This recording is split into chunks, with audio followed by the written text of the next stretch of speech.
Hello दोस्तों, राधे राधे। Welcome back to my new blog. कैसे हैं आप लोग?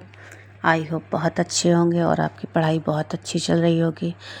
तो आज हम बात करेंगे रामचंद्र शुक्ल की बुक से, क्योंकि अभी मैं उसी में पढ़ रही हूँ। थोड़ा अभी हमारा तीसरा प्रकरण शुरू हुआ है और इसी से मैंने देखी थी सर हमारे यूट्यूब पे क्लास करा रहे हैं।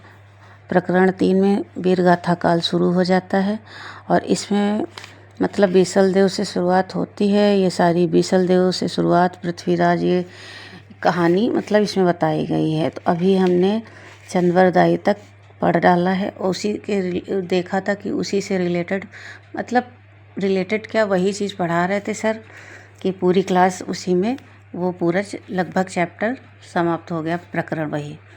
और आगे उसमें क्या पढ़ाया जाएगा वो आज बताया था कि उसमें क्वेश्चन आंसर बताए जाएंगे।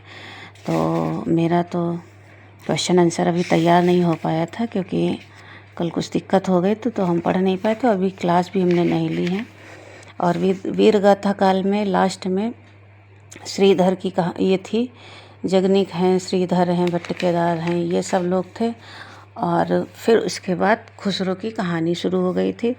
तो ये चीज़ अगर आप लोगों को पढ़ना है, कहीं कुछ समझना है, तो आप लोग जो है दोपहर में 12:30 बजे वहाँ से पढ़ सकते हैं।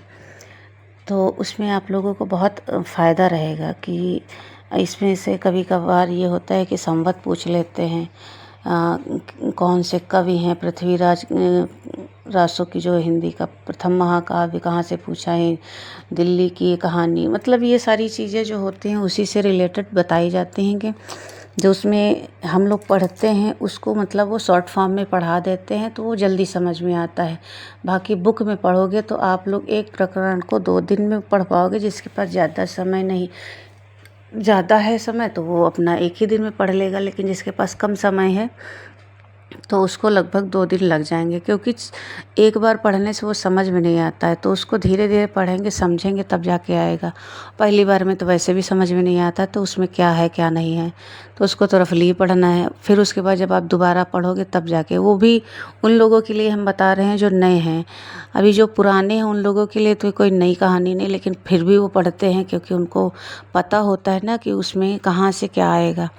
इसलिए रामचंद्र शुक्ल की बुक पढ़ना बहुत ज़रूरी है। और बहुत सारे लोगों के पास तो डॉक्टर नगेंद्र की भी है, मेरे पास तो वो है नहीं, तो मैं उससे तो नहीं पढ़ती, लेकिन सर जो पढ़ाते मेरे पास उन्हीं का कोर्स था तो मैंने उसी से पढ़ रखा है।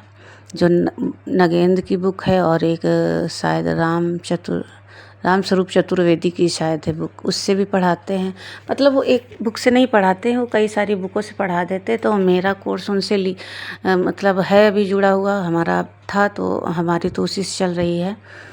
तो हम अपना पढ़ लेते हैं, हमें कोई तीसरी बुक की ज़रूरत भी नहीं। एक बुक बोली थी तो मैंने वो काफ़ी टाइम पहले मंगा लिया था, तो अभी तो मैं उसी से पढ़ती हूँ। और आप लोग मंगाना चाहें तो मंगा सकते हैं, मार्केट में भी ले सकते हैं। बाकी अगर किसी को नहीं मिल रही हो तो ऑनलाइन मंगा लीजिए। मगर बिना पढ़े उसको आप लोग पढ़ोगे तो कोई कुछ चीज़ें होती जो समझ में नहीं आती हैं। क्वेश्चन बेस भी होता है तब भी वो समझ में नहीं आता कि पूछ क्या रहा है।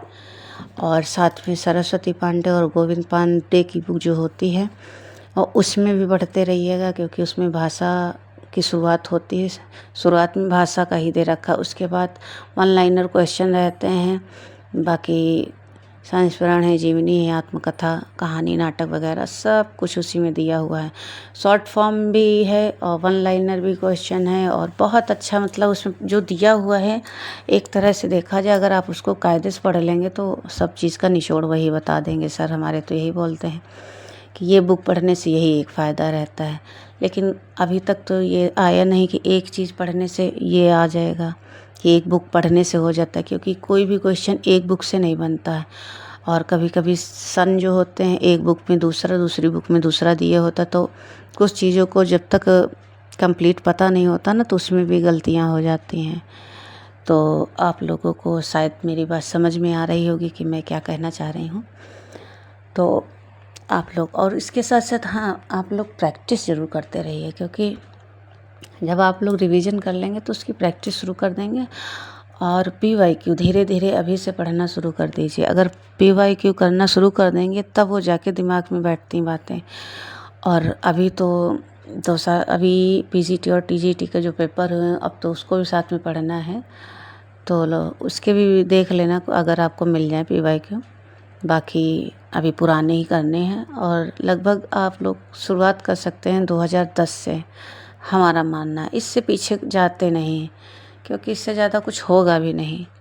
जो चीज़ें पुराने उससे पीछे दे रखी हैं हमने पढ़ा था तो मतलब वही रिपीटेड क्वेश्चन रहते हैं, इतना नहीं पूरा मिला हुआ रहता है, लेकिन हाँ कुछ क्वेश्चन मिलते जुलते रहते हैं कि अगर 2008 में पूछा गया क्वेश्चन है तो वही 2010 में, ऐसे करके क्वेश्चन मतलब मिलते जुलते आगे पीछे करके दे दिए हैं, लेकिन हैं सेम क्वेश्चन।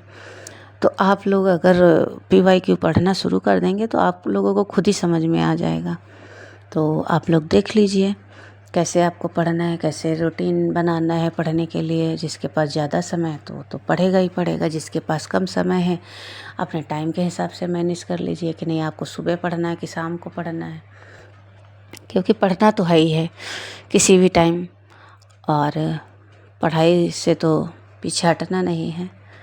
तो आप लोगों को शायद मेरी बात अच्छी लगी हो तो लाइक करिएगा, शेयर करिएगा, कमेंट ज़रूर करिएगा। मिलते हैं नए ब्लॉग में, तब तक के लिए Radhe Radhe, thank you. Subscribe ज़रूर करिएगा, थैंक यू।